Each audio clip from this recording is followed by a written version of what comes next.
गन्नम rate new गला मंडी रहीम यार खान। गन्नम का रेट क्या होना चाहिए, अपनी राय जरूर दें और बोली भी सुने। 85 90 90 रुपये 90 10 रुपए का फर्क रह गया 90 90 जाए 90 टॉप कर 3790 3790 रुपये एसन कारपोरेशन भाई जान 3600 रुपया 5 रुपए 10 15 15 21 25 25 30 35 40 जाए 40 लाला 40 45 45 50 रुपए 55 रुपए 55 जाए 55 55 60 60 65 70 75 80 85 90 90 3690 है जी 3690 3700 दो बोलियां 3705 रुपए 10 जाए 15 रुपये 15 जाए काका 15 21 रुपए 21 मौलवी 21 रुपए 25 जाए 25 रुपये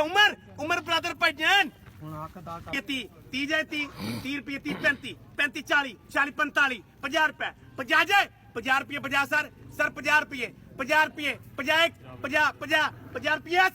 एसन कारपोरेशन 3700 3300 रुपया 3300 जाए 3300 रुपया 3300 रुपया 3300 घर नू भाईजान घर नू आसफ